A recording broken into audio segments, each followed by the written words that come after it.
नमस्कार, मैं प्रेम शंकर। हम पढ़ने जा रहे हैं कक्षा 10 के संस्कृत का पाठ नंबर 4 संस्कृत साहित्य लेखिका। आइए समझते हैं।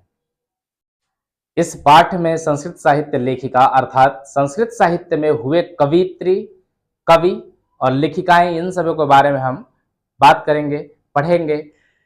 आपकी सुविधा के लिए ऊपर संस्कृत और नीचे हिंदी लिख दिया गया है और संस्कृत का हम अर्थ बताते चलेंगे और इसमें जो भी क्वेश्चन बनता है उस क्वेश्चन को भी हम कराते चलेंगे।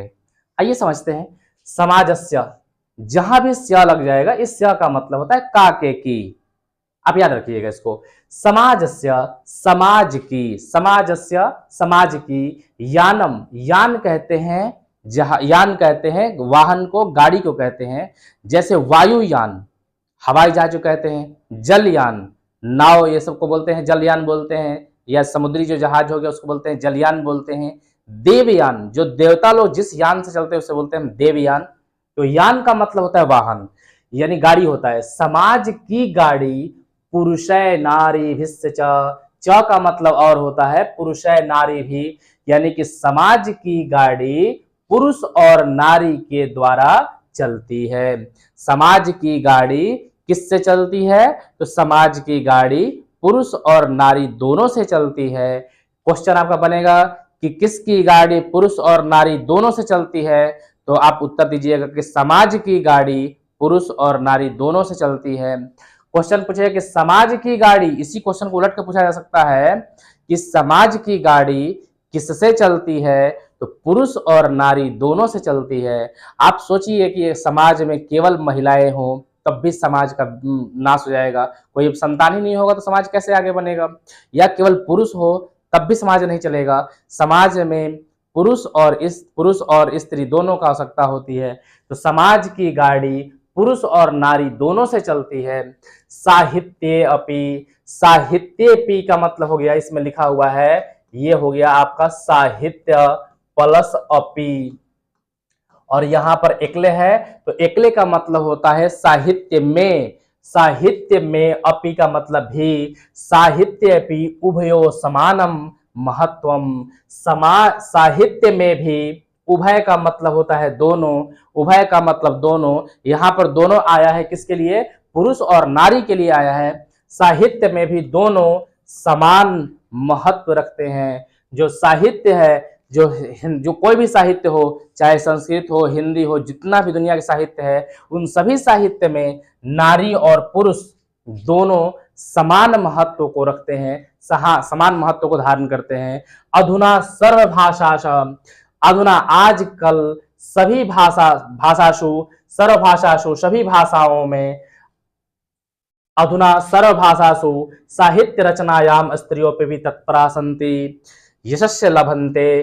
करे कि अधुना आजकल सर्वभाषासु सभी भाषाओं में साहित्य रचनायाम, रचनायाम साहित्य रचना में, स्त्रियों पे भी, स्त्रियां भी तत्परा संति, तत्पर है, स्त्रियां भी तत्पर है।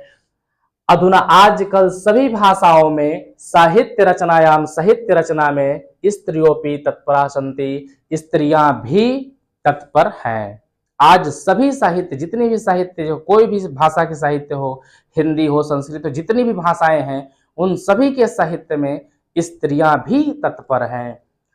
यशस्य यशस्य च लभन्ते, यशस्य च का मतलब, च मतलब और, यशस्य यश को भी, लभन्ते यश को भी पा रही हैं, प्राप्त कर रही हैं। संस्कृत साहित्य प्राचीन कालादेव समृद्ध साहित्य समृद्ध योगदानम नवनादिकम प्राप्यते। इसका मतलब हो गया कि संस्कृत साहित्य में प्राचीन कालादेव, यहां पर आप समझिएगा प्राचीन कालादेव का मतलब क्या हुआ कि प्राचीन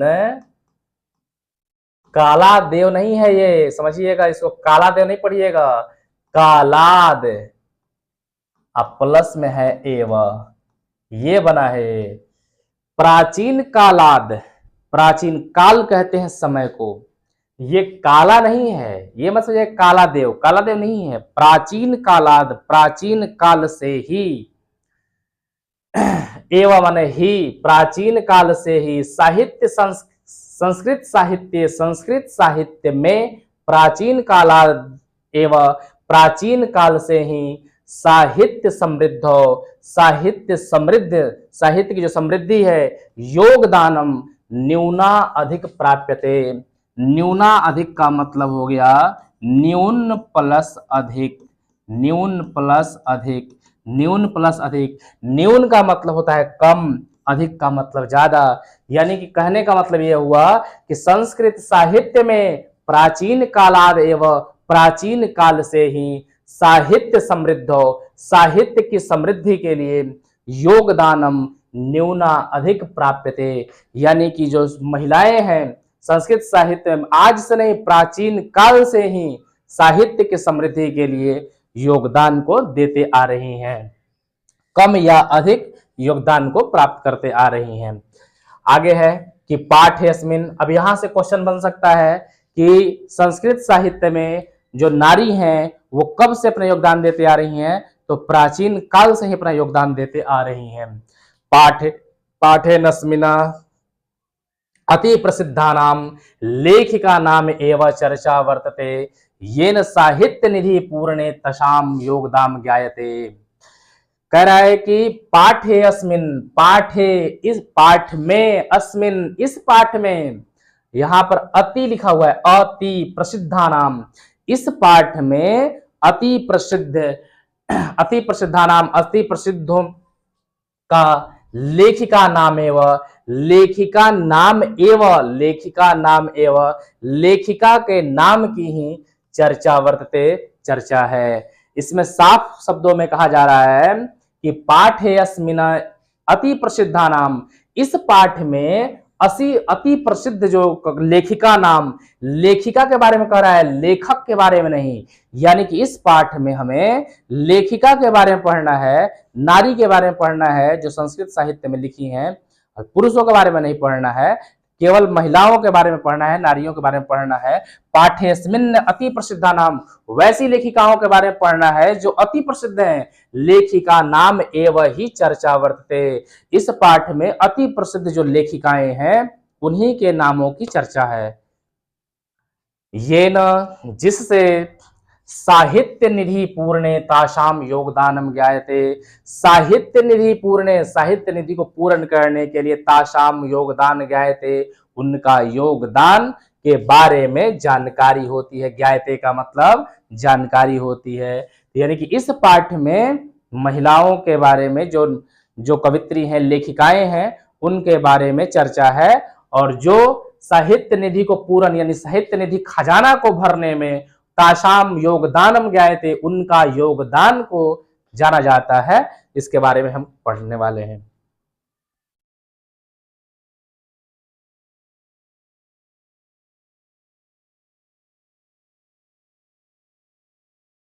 विपुलम, विपुलम का मतलब होता है विशाल, विस्तृत। विपुलम, विपुलम संस्कृत साहित्यम विभिन्न कवि भी शास्त्रकार संवर्धितम। विपुलम, विपुल, विपुल का मतलब होता है विस्तार यानी विशाल। तो विस्तृत संस्कृत साहित्यम, संस्कृत साहित्यम विभिन्न अनेक कवि भी शास्त्रकार, च का मतलब और, कवि और शास्त्रकार। शास्त्रकार किसे कहते हैं? जो शास्त्र की रचना करते हैं उसको शास्त्रकार कहते हैं। समवर्धितम, संवर्धित किए हैं, यानी कि संवर्धित का मतलब होता है और वृद्धि करना, जो पहले से था उसमें और ज्यादा योगदान देना, वृद्धि करना। तो विशाल संस्कृत साहित्य, विभिन्न कवि भी, इसमें साहित्य में जो विशाल या विस्तृत संस्कृत साहित्य है उसमें विभिन्न कवि और शास्त्रकार, जो शास्त्रकार हैं, संवर्धितम संवर्धित किए हैं, अतिरिक्त समृद्ध किए हैं। वैदिक कालादरभ्य, वैदिक कालादरभ्य शास्त्राणाम काव्यानाम च रचने संरक्षणे यथा पुरुषादत चिता अभवन् तथैव स्त्रीपि तथावधानम प्राप्यन्ते। वैदिक कालादरभ्य, वैदिक कालाद्रव्य का मतलब वैदिक काल से ही, वैदिक काल से ही शास्त्राणाम शास्त्रों के, काव्यानाम च का मतलब और, शास्त्रों और काव्यों के रचने रचना में संरक्षणे यथा पुरुषादत चिता, रचने संरक्षणे, संरक्षण माने संरक्षण में, यथा जिस प्रकार पुरुष मन लगा करके काम किए, तथैव उसी प्रकार स्त्री विविधतावधान प्राप्यन्ते, जिस तरह से पुरुष लोग जो है वैदिक काल से ही संस्कृत साहित्य रचना में मन लगा कर काम किए हैं, वैसे ही स्त्रियां भी संस्कृत साहित्य में वैदिक काल से ही मन लगा करके इसमें कार्य करते आई हैं। वैदिक युग में मंत्राणाम दर्शकाना केवला ऋष्य। वैदिक युगे का मतलब वैदिक युग में मंत्राणाम, मंत्रों के समूह को, दर्शका मतलब दृष्टा, जो इसको देखने के लिए, न केवल ऋषिया, यानी कि वैदिक काल से ही मंत्रों को केवल ऋषि लोग ही नहीं देखा जाता है, प्रत्युत ऋषिका अपि सन्ति, केवल ऋषि ही नहीं, ऋषिका यानी कि ऋषि पत्नी, यानी जो ऋषियों की स्त्री हैं, ऋषि पत्नी हैं, उन अपि माने भी सन्ति, उनको भी देखा जाता है। केवल संस्कृत साहित्य में ऋषि को ही नहीं बल्कि ऋषि की पत्नी को भी देखा जाता है। ऋग्वेदे चतुर्विंशति, ऋग्वेद में, ऋग्वेद देखिए वेद 4 हैं, ऋग्वेद, यजुर्वेद, अथर्ववेद, सामवेद। जो अथर्ववेद है इसी में साप, जादू टोना इस सब के बारे में वर्णन है, और सामवेद जो होता है यह भारतीय संगीत की जननी इसको बोलते हैं। सारे संगीत की उत्पत्ति सामवेद से ही हुई है। तो ऋग्वेद में चतुर्विंशति, चतुर का मतलब 4, विंश का मतलब होता है 20, विंश का मतलब होता है 20। चतुर्विंशति, चतुर मतलब 4, चतुर का मतलब हो गया, चतुर्विंशति का मतलब यहाँ पे हो गया 4, चतुर का मतलब 4, विंशति का मतलब 20, 20 और 4 कितना जाएगा 24। तो यहाँ पर हो गया, इसका मतलब हो गया 24। अथर्ववेद, यहाँ पर है अथर्ववेद, च का मतलब और अथर्ववेद में पंच ऋषि का मंत्र दर्शनवत्यो निर्दिश्यन्ते, यथा यमी, अपाला, उर्वशी, इंद्राणी, वागाम्भरी इत्यादितः।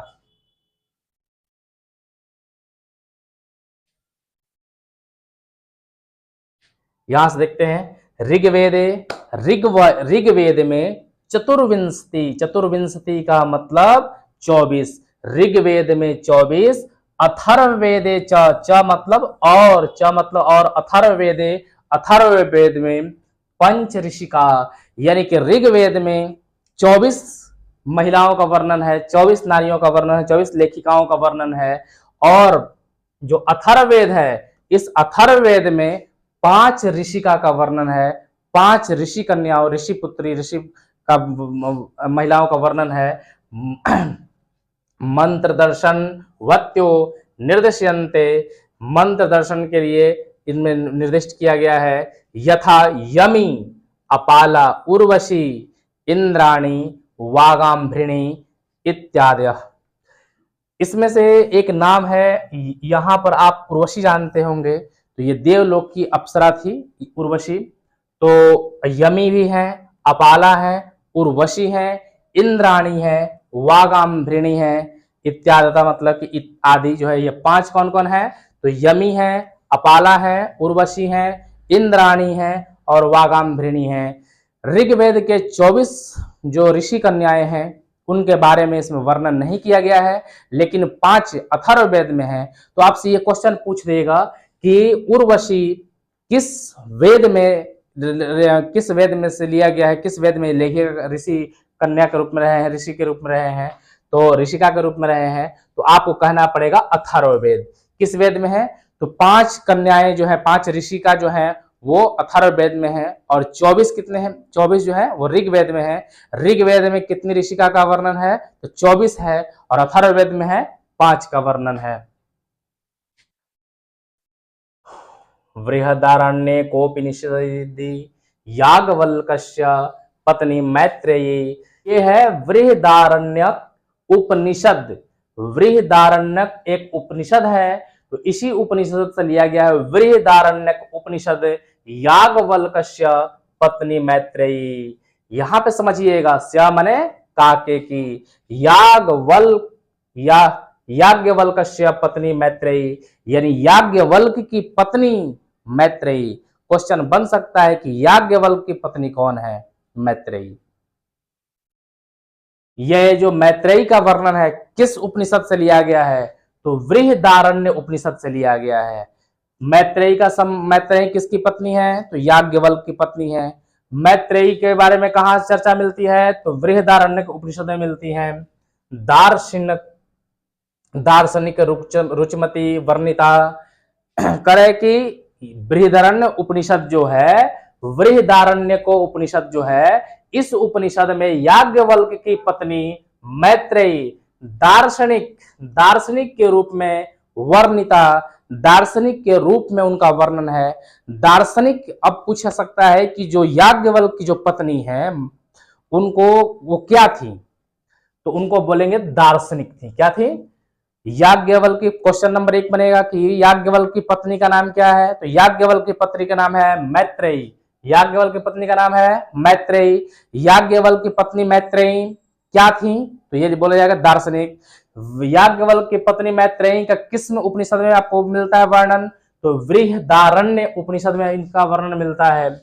आगे है याम, जिनको याज्ञवल्क्य आत्म तत्व शिक्षयति, जिनको याज्ञवल्क्य आत्म तत्व की शिक्षा देते हैं। आप समझिएगा कि क्वेश्चन पहला ये बनेगा कि याज्ञवल्क्य की पत्नी कौन है? तो याज्ञवल्क्य की पत्नी है मैत्रेयी। मैत्रेयी क्या है? तो मैत्रेयी दार्शनिक है। मैत्रेयी का जो वर्णन है वो किस में है? तो मैत्रेयी का वर्णन जो है बृहदारण्य के उपनिषद में है। और याज्ञवल्क्य किनको शिक्षा देते हैं? तो याज्ञवल्क्य जो ऋषि हैं वो खुद अपनी पत्नी मैत्रेयी को शिक्षा देते हैं। किसकी शिक्षा देते हैं? तो आत्म तत्व की शिक्षा देते हैं। इतना क्वेश्चन आपसे बन सकता है।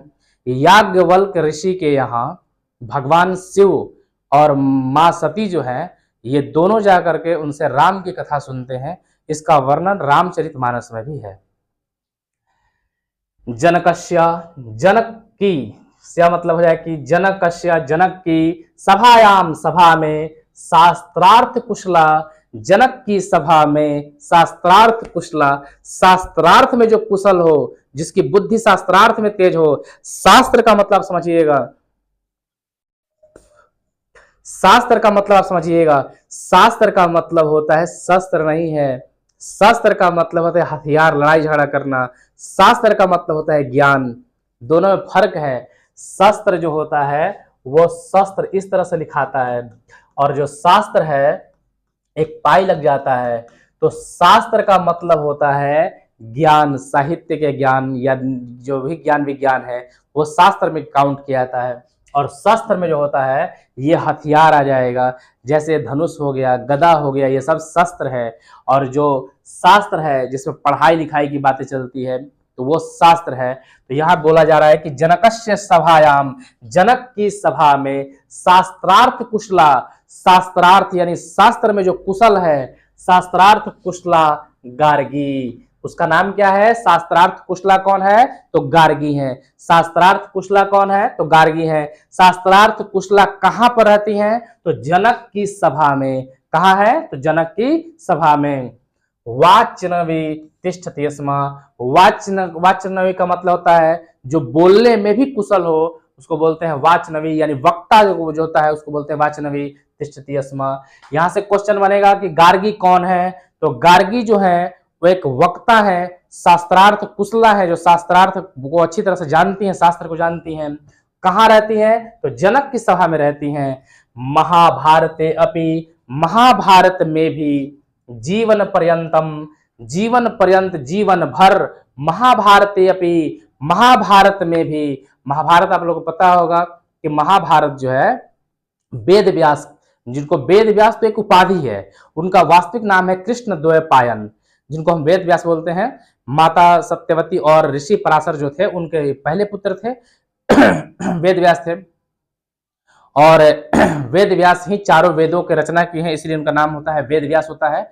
चारों वेदों को संकलित किए हैं वे, इसीलिए उनका नाम होता है वेद व्यास। और वेद व्यास जो है वही श्रीमद् भागवत गीता भी लिखे हैं और वही महाभारत भी लिखे हैं। लेकिन जब महाभारत में 60,000 श्लोक था तब उसका नाम था जय संहिता, लेकिन जब उसमें श्लोकों की संख्या 1 लाख कर दी गई तो उसको महाभारत कहते हैं। और विश्व में सबसे बड़ा जो ग्रंथ है यही महाभारत है।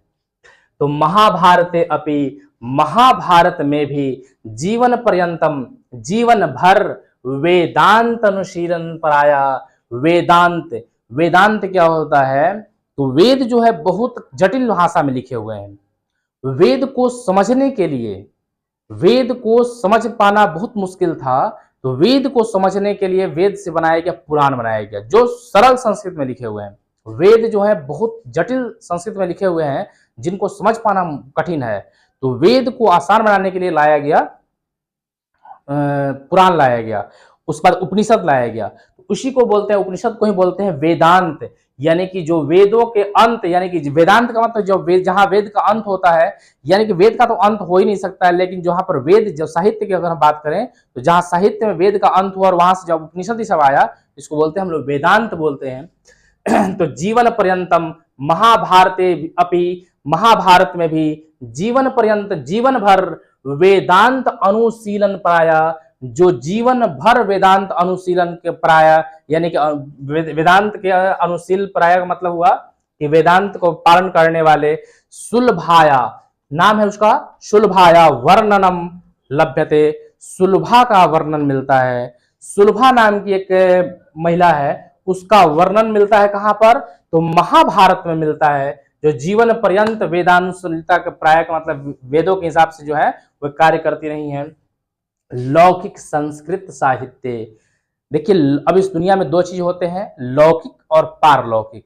लौकिक का मतलब होता है जो इस संसार का हो, उसे बोलते हैं लौकिक। जो इस संसार का नहीं है उसे बोलते हैं पारलौकिक। लौकिक संस्कृत साहित्य, इस जो आज के जो हम लोग का परिवेश है, जिस संस्कृत में जो हम लोग जिस लोक में रहते हैं, इसको बोलते हैं लौकिक। और लौकिक संस्कृत साहित्य का मतलब हो गया कि आज के परिवेश में जो आज का हम लोग का संस्कृत है उसकी बात हो रही है, नहीं तो वेद की बात नहीं हो रही। वेद में संस्कृत बहुत ही जटिल भाषाओं में लिखे गए हैं, यहाँ पर जो बात की जा रही है वो लौकिक, आज के परिवेश में जो हम लोग का जो संस्कृत साहित्य है उसकी बात की जा रही है। लौकिक संस्कृत साहित्य, इस लोक की जो संस्कृत साहित्य है, प्रायेण चत्वारिंश कवियत्राणाम सार्धशतम पद्यानि स्फुट रूपेण इतस्ततो लभन्ते। लौकिक संस्कृत साहित्य में प्रायेण, प्रायः चत्वारिशत कवित्रयाणाम, चत्वारिशत का मतलब होता है 40, चत्वारिशत का मतलब होता है, इसका मतलब हो गया 40 हो गया। कवित्रयाणाम नाम लग जाता है तो उसका मतलब होता है का के की, बहुत सारे का, बाल का नाम बालकों में, तो कवित्रयाणाम का मतलब हो गया 40 कवित्रियों का।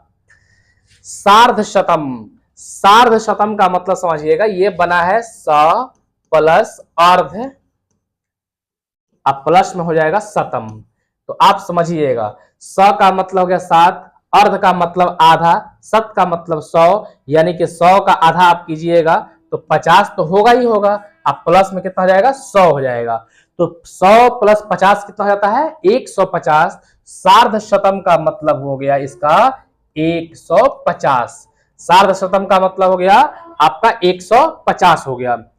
पदयानी, यानी पद्य किसे कहते हैं? तो पद्य उसे कहते हैं, गद्य और पद्य दो चीज होते हैं। गद्य जो होता है उसको हम गा नहीं सकते हैं और पद्य को हम लोग क्या कर सकते हैं, गा सकते हैं। तो पद्य का मतलब होता है कविता, समझते हैं आप, कविता गा सकते हैं हम लोग, ये कहानी को हम लोग नहीं गा सकते हैं।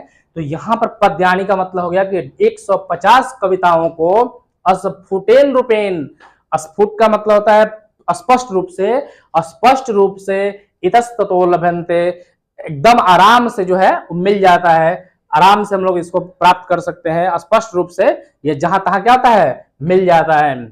ताशु विजयांका प्रथम कल्पा वर्तते, करें कि ताशु उनमें, ताशु उनमें विजयांका, विजयांका नाम की, ताशु उनमें विजयांका नाम की प्रथम कल्पा वर्तते, प्रथम कल्पा है। जैसे हम लोग कैसे कहते हैं कि क्लास में टॉप कर गया, प्रथम आ गया, वैसे ही संस्कृत में जो व्याकरण ये सब रचना करते हैं उनको कल्पा कहते हैं। तो ये प्रथम कल्पा है, कौन प्रथम कल्पा है? तो विजयांका। अब यहां से क्वेश्चन क्या बन सकता है, और एक लाइन देख लेते हैं, फिर इस बाद क्वेश्चन देखेंगे कि सा कल्पा वर्तते, यानी प्रथम कल्पा कौन है? तो विजयांका है। ताशु, उनमें विजयांका प्रथम कल्पा वर्तते, उनमें जो है लौकिक साहित्य जो है उसमें प्रथम स्थान किसका है? तो विजयांका का है। सा, वह, च माने और, वह, सा मतलब वह लड़की के लिए होता है। श्याम वर्णाशीदिति, श्याम का मतलब होता है काला, कृष्ण का मतलब काला, श्याम का मतलब ही काला। तो श्याम वर्ण, वर्ण का मतलब रंग, वर्ण का मतलब रंग, श्याम वर्ण, श्याम रंग यानी काले रंग, सीदती काले रंग की प्रतीत होती है। पद देना नेना स्फुट भवती, इस पद से स्पष्ट हो जाएगा, जो आगे जो पद लिखा हुआ है उससे यह बात स्पष्ट हो जाएगा। तो पहले थोड़ा सा इसमें हम क्वेश्चन देख लेते हैं कि इसमें क्वेश्चन क्या क्या बन सकता है। तो पहला नंबर क्वेश्चन क्या आ जाएगा इसमें कि याज्ञवल्क्य की पत्नी कौन है? तो याज्ञवल्क्य की पत्नी कौन है? तो मैत्रेयी याज्ञवल्क्य की पत्नी है। मैत्रेयी क्या है? तो दार्शनिक है। मैत्रेयी क्या है? तो दार्शनिक है। इनका वर्णन कहां पर है? तो बृहदारण्यक उपनिषद में इसका वर्णन है। याज्ञवल्क्य ने इसको किसकी शिक्षा दी? तो याज्ञवल्क्य अपनी पत्नी मैत्रेयी को शिक्षा देते हैं। किसके बारे में शिक्षा देते हैं? तो आत्म तत्व के बारे में देते हैं, आत्म तत्व के बारे में शिक्षा देते हैं। जनकस्य, जनक की सभायाम, जनक की सभा में कौन है? तो गार्गी है। जनक की सभा में कौन रहती है? तो गार्गी रहती है। गार्गी किसमें, गार्गी को क्या महारत हासिल है? तो गार्गी शास्त्रार्थ कुशला है। शास्त्रार्थ। जनक कौन है? तो राजा जनक मां सीता के पिता थे। राम जी का शादी मां सीता से हुआ है, उनके पिता का नाम है जनक, और जनक भी खूब अच्छी तरह से संस्कृत के पंडित थे, यानी संस्कृत के विद्वान थे। राजा जनक कोई साधारण व्यक्ति नहीं थे। राजा जनक जो है वो, उनसे बोला गया, अकाल पड़ गया था वहां पर, तो बोला गया कि आप खेती कीजिए। तो वो खेती करने गए, तो सोना के हल था और उससे जोत रहे थे खेत, तो वही घड़ा में लगा, तो वही से मां सीता का जन्म हुआ है। इसीलिए मां सीता को सीता नाम क्यों पड़ा? तो मां सीता का नाम सीता इसलिए पड़ा है कि सीता का मतलब ही होता है हल। सीता का मतलब होता है हल। जो आप लोग देखे होंगे कि पहले हल बैल से खेती होती थी, तो हल में एक लोहे का फाल लगा होता था, उस लोहे के फाल को सीता कहते थे, तो इसीलिए इनका नाम पड़ा सीता। अब जानकी भी नाम कहते हैं, आप सुने हो कि राम जिनको कहते थे कि जानकी, तो जनक की पुत्री को जानकी कहते हैं। वैदेही कहते भी हैं, सीता माँ का एक और नाम था वैदेही। तो वैदेही इसलिए कहते हैं कि बिना देह के प्राप्त हुई थी, बिना शरीर से प्राप्त हुई थी। ये मिट्टी से इनका जन्म हुआ था, मिट्टी से जनक जो थी हल से जोत रहे थे, वहां से इनका जन्म हुआ था, इसलिए इनको वैदेही भी कहते हैं। तो ये वही जनक है जो मां सीता के पिता हैं। तो जनक की सभा में शास्त्रार्थ कुशला कौन थी? गार्गी। गार्गी कौन थी? तो जनक, महाराज जनक के राज्य में शास्त्रार्थ कुशला थी, और ये क्या करती थी? शास्त्रार्थ कुशला थी, और क्या थी? वाचनवी थी, यानी कि वक्ता थी, खूब अच्छा बोलने में थी। महाभारत में किसका वर्णन मिलता है? तो महाभारत में सुलभा का वर्णन मिलता है, जो क्या थी? तो वो वेदांत अनुशीलन, यानी कि जीवन पर्यंत, जीवन भर वेदांत यानी कि वेदों के हिसाब से चलने वाली थी। लौकिक संस्कृत साहित्य, इस जो अभी हम लोग का वर्तमान संस्कृत साहित्य चल रहा है, इसमें किसका नाम आता है? तो इसमें 40 कवित्री हैं, लगभग कितनी है? 40 कवित्री है, और सार्ध शतम पदयानी का मतलब हो गया कि 150 कविताएं हैं, स्पष्ट रूप से वर्णन है। और इसमें, इनमें विजयांका, विजयांका नाम की जो है वो प्रथम कल्पा है, यानी कि प्रथम नारी लेखिका है, जो जिसको कल्पा बोलते हैं, संस्कृत में जो होता है कल्पा बोलते हैं हम लोग। तो कल्पा वर्तते, और वो कैसी है? तो श्याम वर्ण की है। अब ये पूछा सकता है कि विजयांका का रंग कैसा था? विजयांका किस वर्ण की थी? तो विजयांका कैसी थी? श्याम वर्ण की थी। अब करें कि पद्यान स्फुटित भवति, यानी कि इसका जो वर्णन है वो आगे मिलेगा, इस पद से स्पष्ट हो जाएगा। तो अब आगे देखते हैं इसको। नीलोत्पल दल श्यामाम विजयांक काम जानता, वृथैव दंडिनाम प्रोक्ताम सर्व शुक्ला सरस्वती। नीलोत्पल दल श्यामाम, नीलोत्पल दल बना हुआ है आपको नील प्लस उत्पल प्लस दल प्लस श्यामाम, श्याम। नील का मतलब होता है नीला, नील का मतलब होता है नीला। उत्पल, उत्पल, उत्पल संस्कृत भाषा व्याकरण के हिसाब से यह पर्यायवाची शब्द है, कमल के फूल का है। पंकज जानते होंगे, सरस जानते होंगे, सरस जानते होंगे, जलज जानते होंगे, उत्पल जानते होंगे, ये सब किसका पर्यायवाची है? कमल का है। तो नील का मतलब होता है नीला, नील का मतलब नीला। उत्पल माने कमल, ये हो गया कमल, नीला कमल। दल, अब कमल का जो फूल होता है उसमें पंखुड़ी होता है। आप बायोलॉजी में पढ़े होंगे दलपुंज, बाह्य दलपुंज।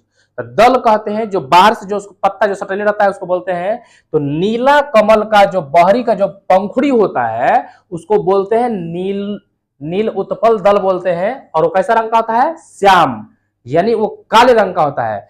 नीला रंग का जो कमल होता है, जो उसका जब सबसे लास्ट का जो दल होता है जिसमें पंखुड़ी होती है, वह जिस रंग की होती है वही रंग किसका है? विजयांग, विजयांग का है। किसका है? विजयांग का है। विजयांग का अज्ञानता, कौन नहीं जानता है उसको कि विजयांका का है? वृथैव, वृथैव का मतलब है वृथा। इसका मतलब क्या हो गया आपको कि नीलोत्पल दल श्यामाम विजयांकाम जानतम। नीलोत्पल दल यानी कि जो नीले कमल की पंखुड़ी है उसके वर्ण के समान श्यामाम जो काला रंग का होता है, विजयांकम जानता, उसको जानता है। वृथैव, वृथाहीन, वृथाहीन। दंडी नाम, दंडी जो है एक संस्कृत व्याकरण के रचयिता है दंडी। प्रोक्ताम सर्व शुक्लाम सरस्वती, यानी कि बोल रहे हैं कि सर्व शुक्ला सभी में जो गोरी है वो क्या है? सरस्वती है। गोरा और काला केवल रंग पर निर्भर नहीं करता, सुंदरता केवल गोरा और काला पर निर्भर नहीं करता है, सुंदरता गोरा काला से परे है।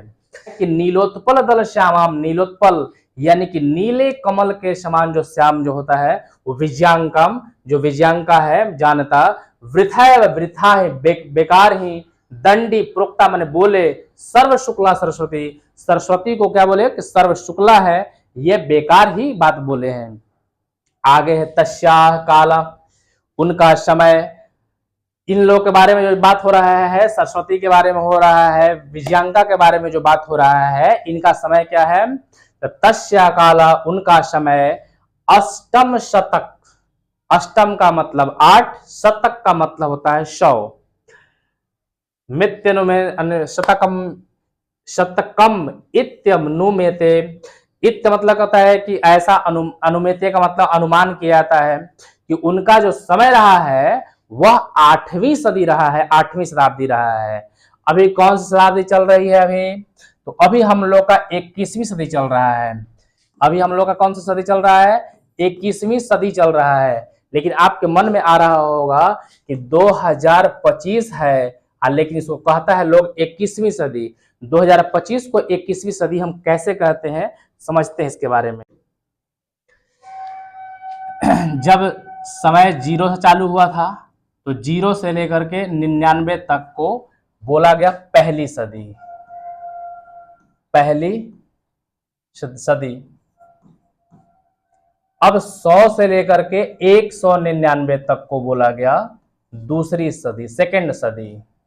200 से लेकर के 299 तक को बोला गया तीसरी सदी, थर्ड। 300 से लेकर के 400 तक के बोला गया चौथी सदी, चौथी सदी। सॉरी, यहां पर 399 होगा, 399, 399 यहां से हो जाएगा 400, 400 से लेकर के और 499 तक को बोला जाएगा 5वीं सदी। आप समझना चाहिए, आपको समझ में आना चाहिए कि शुरुआत में 100 साल को हम बोलते हैं, 100 साल को हम बोलते हैं सदी। शुरुआत जब हुआ होगा तो 0। आप मैच देखते हैं क्रिकेट का मैच, तो वहां पर लिखता है जब पहला ओवर शुरू होता है तो 0 लिखता है, 0.1। इसका मतलब हो गया कि मात्र एक गेंद हुआ है, एक ओवर नहीं हुआ है। फिर 0.2 लिखता है, फिर 0.3 लिखता है, फिर 0.4 लिखता है, 0.5 लिखता है, और जब एक ओवर कंप्लीट हो जाता है तो फिर 1 लिख देता है। यानी कि अब एक ओवर क्या होगा? समाप्त होगा, 6 गेंद फेंक दिया गया है।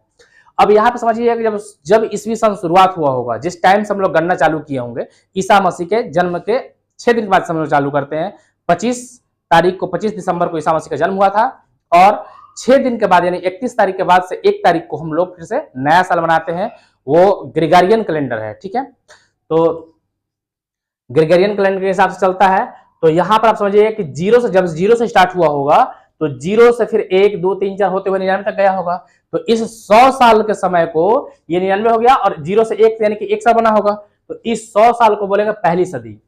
100 से लेकर के 199 तक हो जाएगा, फिर कितना हो जाएगा, 101 से 199 तक 99 साल हुआ, और एक खुद 100 हो गया, ये हो गया हमारा दूसरी सदी। उसी प्रकार से 200 से 299 तक हो गया तीसरी सदी, और 300 से 399 तक हो गया चौथी सदी, 400 से 499 तक हो गया पांचवी सदी।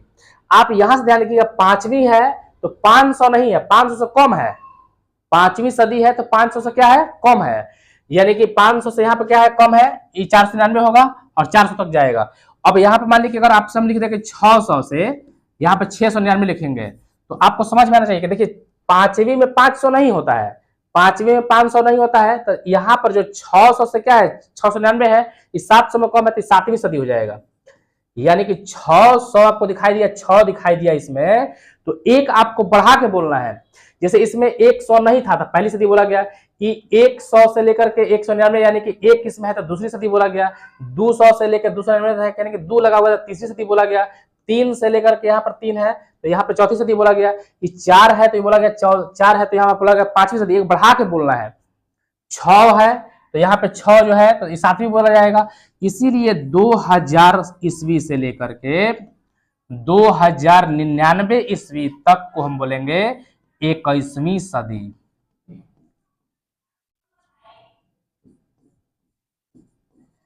इसीलिए आप सुने होंगे कि हम लोग किस सदी में रह रहे हैं, तो 21वीं सदी में रह रहे हैं। और आपको ये समझ में नहीं आता कि 21वीं सदी हुआ कैसे, क्योंकि हमारा यह 20 जो है और यहाँ भी क्या है 20 है, इससे एक बढ़ा के बोलना है। अब मान लीजिए कि इसके बाद में जब आएगा 2100 से लेकर के 2199 होगा, तो इसको कौन सदी बोली जाएगी, इसको बोली जाएगी 22वीं सदी बोली जाएगी। ये हमारा 22वीं सदी हो जाएगा। अब आते हैं हम लोग विषय वस्तु पर फिर से।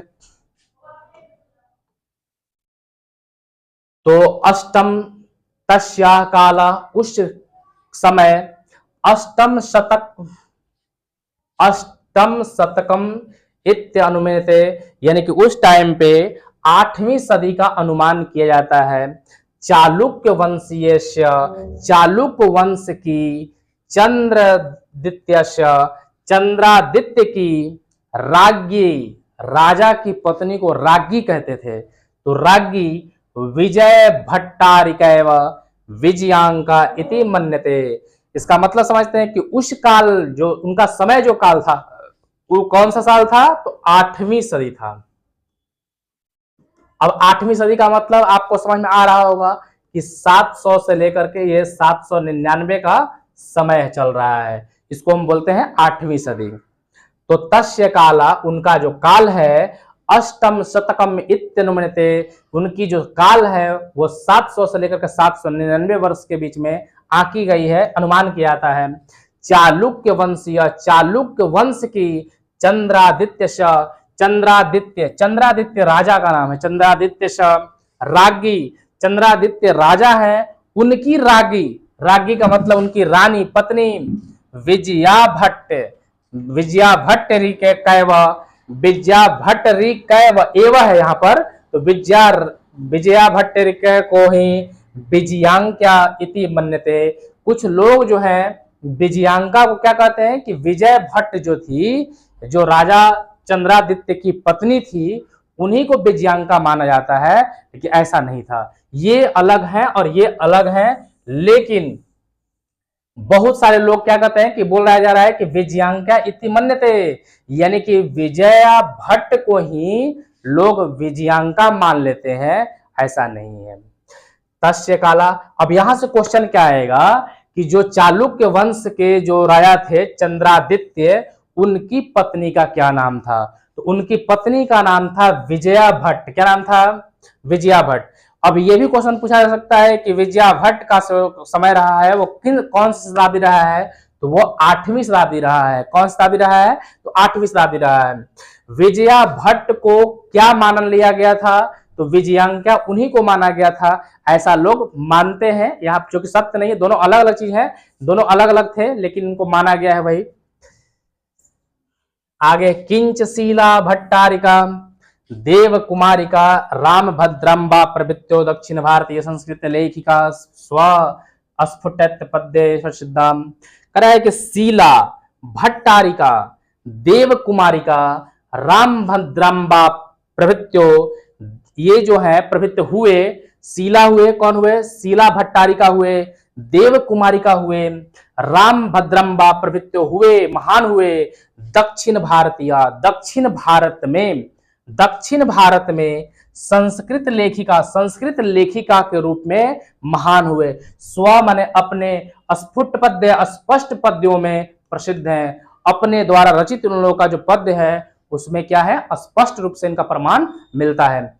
तो किनका प्रमाण मिलता है? ये कौन? अब यहां से क्वेश्चन बन सकता है कि दक्षिण भारत की कौन कौन थी? तो दक्षिण भारत में आएगी शीला भट्टारिका, देव कुमारिका आएगी, राम भद्रम्बा आएगी। ये कहां की है? तो शीला भट्टारिका, देव कुमारिका, राम भद्रम्बा कहां पर है? तो दक्षिण भारत के संस्कृत में है। दक्षिण भारत के संस्कृत जो लेखिका है उनमें तीनों का नाम आता है, शीला भट्टारिका, देव कुमारिका, राम भद्रम्बा। ये जो है प्रभृत्य महान हुए। कहां पर महान हुए? दक्षिण भारत में महान हुए।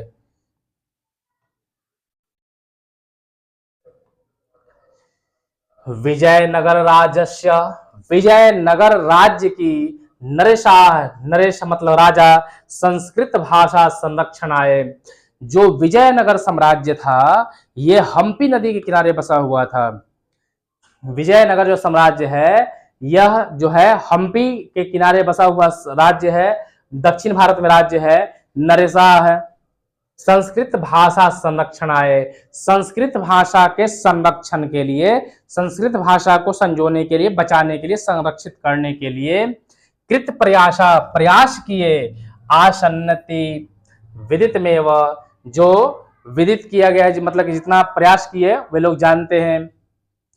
तेषाम अंतपुरे, तेषाम का मतलब उनके, अंतपुरे यानी कि उनकी जो राजधानी है भी, संस्कृत रचना कुशला, जो विजयनगर साम्राज्य था इनकी राजधानी में भी संस्कृत रचना कुशला में राज्य व्योभ्यो भवन, जो रानी हुई हैं वो भी क्या है? उनका मतलब कि नाम आया है इसमें। तेषाम अंतःपुरे संस्कृत रचना कुशलाम राज्यो भवन कंपन रायस्य। यहाँ पर कंपन राय नाम आ रहा है क्या? कि जो रानियां हुई हैं वो कौन है? कंपन रायस्य, कंपन राय की राज्ञी गंगा देवी। अब यहां से क्वेश्चन पूछ सकता है कि कंपन राय की पत्नी का क्या नाम है? तो कंपन राय की पत्नी का नाम क्या था? गंगा देवी है। कंपन रायस्य चतुर्दश शतकम, चतुर का मतलब होता है 4, दशक मतलब होता है 10, और शतक का मतलब हो गया 10 शतकम। 10 शतकम का मतलब हो गया 1000, और चतुर का मतलब हो गया, चतुर्दशकम यानी कि यहाँ पर हो गया 1400 वर्ष। कितना जाएगा ये? 1400। चतुर्दश का मतलब होता है, चतुर्दश का मतलब 14। आप सुने होंगे एकादशी, द्वादशी, त्रयोदशी, चतुर्दशी। चतुर्दश का मतलब होता है 14, शतकम का मतलब हो गया 1400, यानी कि यहाँ पर हो गया 1400। यानी कि जो इनका जो टाइम रहा है, पीरियड रहा है, वह 1400 का समय का रहा है। क्या नाम हुआ इनका? कंपन रायस्य, कंपन राय की राज्ञी, रानी जो थी, नाम था उनका गंगा देवी। और इनका टाइम कब है? तो 1400 ईस्वी तक इनका टाइम है, यानी कि 15वीं सदी के बाद करेंगे हम इनका, 14वीं सदी के बाद करेंगे हम इनका। मधुरा विजयम इति महाकाव्यम स्वामिनो मधुरै विजय घटना चित्र चारत्य रच्यत तत्रालंकार राम सन्निवेशम आवर्जिको वर्तते। फिर से समझते हैं इसको। कंपन राय की पत्नी रानी जो है गंगा देवी, तो यहां से क्वेश्चन बन सकता है कि कंपन राय की रानी जो है वो कौन है, तो कंपन राय की रानी गंगा देवी है। चतुर्दश शतकम का मतलब 1400। मधुरा विजयम, मधुरा विजयम इति महाकाव्यम स्वामिनो मधुरै। तो देखिए यहां पर गंगा देवी कौन सी रचना की है, तो उनका नाम है मधुरा विजयम। मधुरा विजयम नाम का एक लिखी हुई है। कौन थी गंगा देवी लिखी है, किसकी पत्नी थी, तो कंपन राय की पत्नी थी। इति महाकाव्य, यह जो महाकाव्य है, स्वामिनो अपने पति के लिए, मधुरै विजय घटनामाश्रित रच्यत, जो विजय घटनाम हुआ है उसके लिए रचना किया गया है।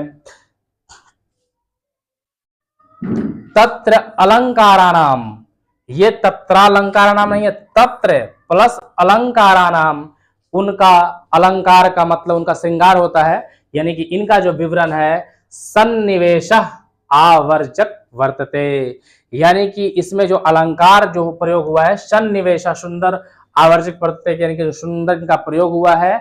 और ये अलंकार कौन, ये जो कौन लिखे हैं, तो ये लिखे हैं गंगा देवी लिखे हैं। मधुरा विजयम, मधुरा विजय लिखे हुए हैं।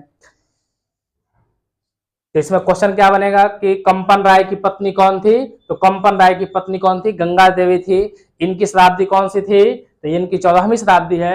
1400 नहीं, यहाँ पे 14वीं शताब्दी, 14वीं शताब्दी में इनका ये थी। और उनकी नाम था गंगा देवी। लिखे कौन सी है, तो मधुर विजयम लिखे हैं।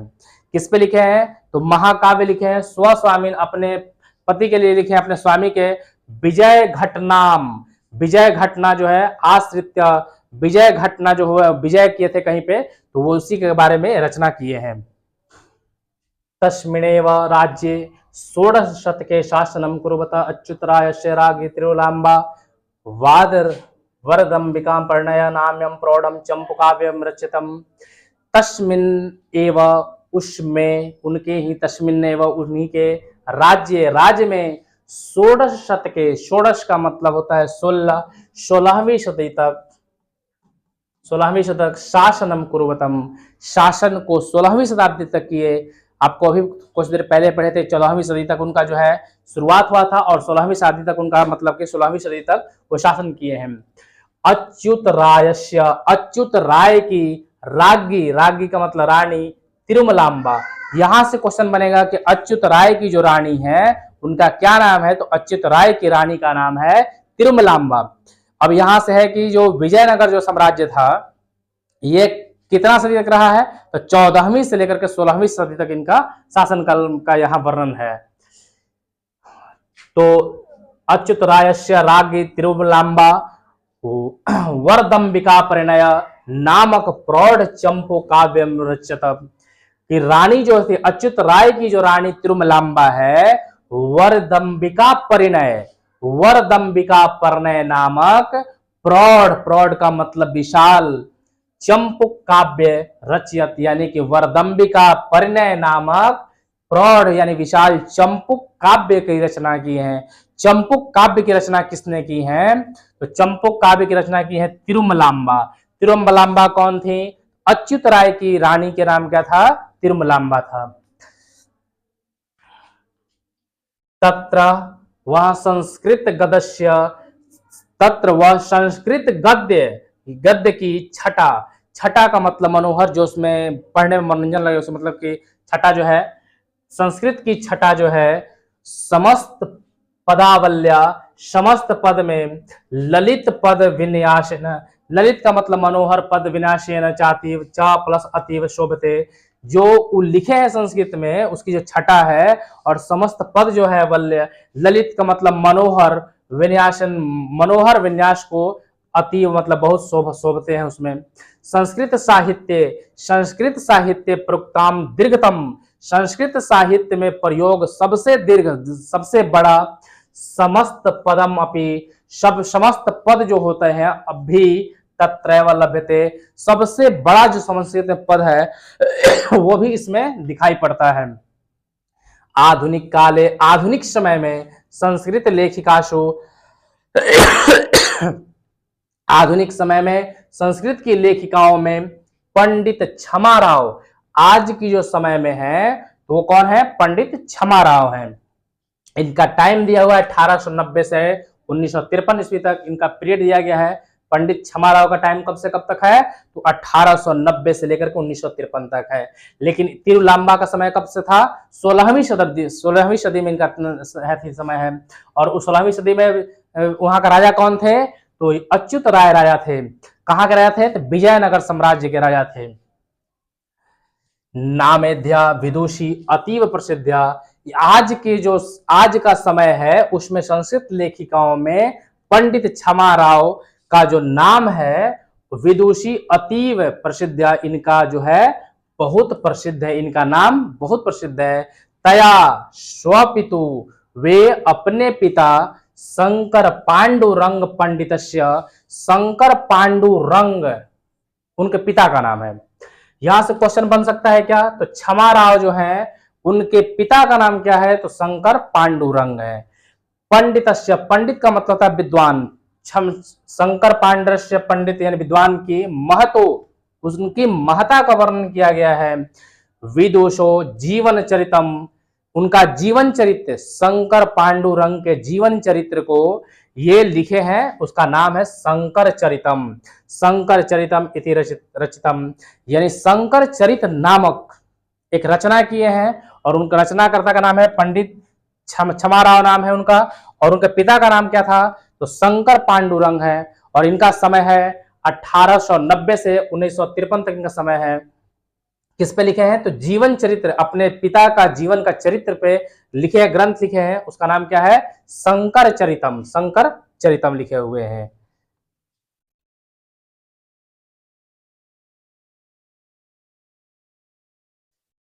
गांधी दर्शनम प्रभाविता, गांधी दर्शनम, महात्मा गांधी कौन नहीं जानता है। गांधी दर्शनम प्रभाविता, गांधी दर्शन से प्रभावित शाह सत्याग्रह गीता, गांधी जी के प्रभाव से प्रभावित होकर सत्याग्रह गीता लिखे हैं। गांधी जी के बारे में आपको पता होगा कि गांधी जी सबसे पहला आंदोलन किए थे भारत में, तो वो एक किसान आंदोलन था जिसको जन आंदोलन भी कहते हैं, वो चंपारण सत्याग्रह था। तो महात्मा गांधी चंपारण सत्याग्रह किए थे 1917 ईस्वी में, और ये बिहार से चंपारण से किए थे। महात्मा गांधी का जीवन पर्यंत यही लक्ष्य था कि वो अहिंसा और सत्य के पुजारी थे, और अपने सारे रास्तों को, सारे मार्ग को जो है अहिंसा के मार्ग पर लेगा। अपने अनुयायियों को यह सिखाए कि सत्य और अहिंसा के मार्ग पर आप चलिए, आपको सब कुछ, कोई सरकारें डिगा नहीं सकती है, चाहे अंग्रेजी हुकूमत ही क्यों ना हो। उस टाइम पे अंग्रेजी हुकूमत जो था सभी को पकड़ के जेल में बंद कर देती थी, मारती थी, लेकिन महात्मा गांधी सत्य और अहिंसा का मार्ग कभी नहीं छोड़े और उसी मार्ग पर टिके रहे। और ये विंस्टन चर्चिल बोला था कि सबसे बड़ा फकीर है, अगर इसको नहीं शांत किया तो ये पूरा मतलब कि जहां खड़ा होगा वहीं से क्या करेगा, आंदोलन खड़ा कर देगा। तो महात्मा गांधी में ये थी, महात्मा गांधी महापुरुष थे, उनका हाथ छूना से नीचे पहुंच जाता था। आइए समझते हैं यहाँ पर कि गांधी दर्शनम प्रभाविता, गांधी के दर्शन से प्रभावित, गांधी दर्शन से प्रभावित। गांधी का दर्शन क्या है, सत्य और अहिंसा गांधी का दर्शन है। गांधी जिस रास्ते पे चले उनको गांधी दर्शन बोलेंगे हम। तो गांधी दर्शन का मतलब सत्य और अहिंसा। गांधी दर्शन प्रभाविता शाह सत्याग्रह गीता, गांधी दर्शन से प्रभावित होकर उन्होंने, शाह वहां पर लड़की के लिए आया है, सत्याग्रह गीता, सत्याग्रह गीता लिखे। मीरा लहरी, मीरा कौन है, तो कृष्ण के प्रेम में इस कलयुग में रहने वाली जो नारी है उनका नाम है मीरा, और कृष्ण भगवान के समय में जो रहने वाली थी उनका नाम था राधा। और यहाँ पर जो है ये क्या है, मीरा है। कथा मुक्तावली, विचित्र परिषद यात्रा, ग्राम ज्योति इत्यादि न अनेकान पद्या ग्रंथान प्रणीतवती। यानी कि जो, तो छमाराव का क्या क्या लिखा हुआ है, सत्याग्रह गीता, सत्याग्रह गीता लिखे हैं। सत्याग्रह गीता किससे प्रभावित है, किसके दर्शन से लिया गया है, तो महात्मा गांधी के दर्शन से लिया गया है। मीरा लहरी किसके लिए है, तो मीरा के द्वारा गाए हुए भजनों के संगीत को मीरा लहरी कहेंगे। कथा मुक्तावली, यानी कि इससे मुक्त होने वाली, संसार से मुक्त होने वाली जो कथा है उसको कथा मुक्तावली कहते हैं। विचित्र परिषद यात्रा, जो विचित्र परिषद यात्रा है। ग्राम ज्योति इत्यादि न अनेकान पद्य ग्रंथान प्रणीतवती, यानी कि जो पद्य ग्रंथ है उनको भी वे क्या किए हैं, रचना किए हैं। वर्तमान काले लेखन रताशु कवियत्रिषु पुष्प दीक्षित, वनमाला, भवालकर, मिथिलेश कुमारी मिश्र प्रभृत्यो नुदीन संस्कृत साहित्यम पूर्णति। कराए कि वर्तमान काले, इस काल में लेखनरताशु, लेखन वाले में, कवित्रेशु कवित्रियों में पुष्पा दीक्षित, इनका नाम है पुष्प दीक्षित, वनमाला, भावालकर, मिथिलेश कुमारी मिश्र प्रभृत्यो को प्राप्त किए, मतलब कि ख्याति प्राप्त किए। अनुदीनम संस्कृत साहित्यम पूर्णति, अभी के समय में संस्कृत साहित्य को कौन बढ़ा रहे हैं, तो बढ़ाने में उनका योगदान है इनका पुष्पा दीक्षित, वनमाला भावालकर का, मिथिलेश कुमारी मिश्र का। ये लोग अभी के समय में संस्कृत साहित्य को बढ़ा रहे हैं। अब यहां से हम लोग जो अभी पढ़े हैं उस पर कुछ क्वेश्चन आंसर कर लेंगे हम। तो समाज की गाड़ी किनसे चलती है, तो समाज की जो गाड़ी होती है पुरुषों से चलती है, नारियों से चलती है, पुरुष और नारी से चलती है, बच्चों से चलती है। तो सबसे पहला यही था कि समाजस्य वाहनम, समाजस्य यानम पुरुष नारी से चलती, यानी कि जो संस्कृत में यह लिखा गया था कि समाज की जो गाड़ी है वह पुरुष और नारी दोनों से चलती है। आधुनिक काल की संस्कृत कवित्री कौन है, तो आधुनिक काल में कौन कौन है, तो पंडित क्षमा राव हैं। देखिए गार्गी जो थी पहले की थी, विजयंका भी पहले की थी, सुलभा जो है महाभारत काल की थी, तो ये सब बहुत पहले की थी। लेकिन आधी आधी अभी समय में कौन थी, पंडित क्षमा राव थी, जो अपने पिता के लिए शंकर चरितम की रचना की थी।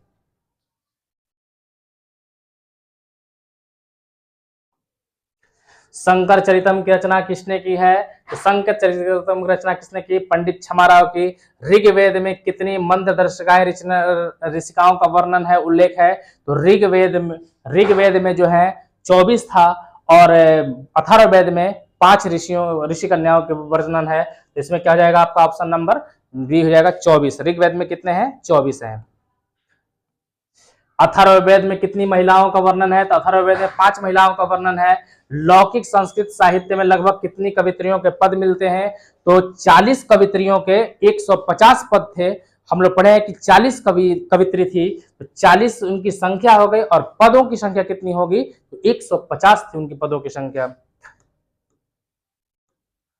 लौकिक संस्कृत साहित्य में कवित्रियों के कितने पद उपलब्ध हैं, तो 150 पद उपलब्ध हैं। लौकिक संस्कृत साहित्य की प्रथम कल्पा कौन थी, तो विजयांका को प्रथम कल्पा कहा गया था। विजयांका नीलकमल के नीलोत्पल कल दल श्यामा, यानी कि नील यहाँ पर श्याम वो काले वर्ण की थी। विजयांका कृष्ण वर्ण की थी, तो विजयांका श्याम यानी कि सावली वर्ण की थी। नीलोत्पल दल श्यामा किसे कहा गया है, तो विजयांका को कहा गया है। नीलोत्पल दल श्यामा विजयांका जानता, ये लिखा हुआ था, तो विजयांका को हम लोग नीलोत्पल दल श्यामा कहा गया है। इसमें विजयांका का समय क्या माना जाता है, तो विजयांका 8वीं सदी में थी। याज्ञवल्क्य की पत्नी कौन थी, तो याज्ञवल्क्य की पत्नी मैत्रेयी थी। याज्ञवल्क्य की पत्नी का नाम क्या था, मैत्रेयी थी। और विजयांका का समय कौन सा था, 8वीं सदी था। याज्ञवल्क्य ने आत्मवत की शिक्षा किसको दी, तो याज्ञवल्क्य की पत्नी थी मैत्रेयी। मैत्रेयी जो है उनको आत्मवत की शिक्षा याज्ञवल्क्य खुद दिए थे। तो याज्ञवल्क्य के बारे में आपको बताया भी था कि शंकर भगवान और माता सती इनके बारे में इनसे मतलब कि राम जी कथा सुनने भी गए थे। जनक की सभा में शास्त्रार्थ कुशला विदुषी कौन थी, तो जनक की सभा में गार्गी थी, जो बहुत अच्छी वक्ता थी और बहुत अच्छी संस्कृत कुशला भी थी। शास्त्रार्थ कुशला से शास्त्रार्थ खूब जानती थी। कंपन राय की रानी कौन थी, तो कंपन राय की रानी कौन थी, गंगा देवी थी। और मधुरा विजयम महाकाव्य की रचना किसने की है, तो गंगा देवी ने की है। मधुरा विजयम की रचना किसने की, तो गंगा देवी ने की। और ये कब की थी, तो अपने पति द्वारा विजय के उपरांत ये रचना की थी। अच्युत राय की कौन थी, और अच्युत राय की रानी कौन थी, तिरुमलांबा उनकी पत्नी थी। अच्युत राय की पत्नी कौन थी, तिरुमलांबा। और ये कब समय में थी, तो ये 16वीं सदी के आसपास थी, 16वीं सदी में थी। वरदाम्बिका परिणय चंपू काव्य की रचना किसने की थी? तो तिरुमलांबा की थी।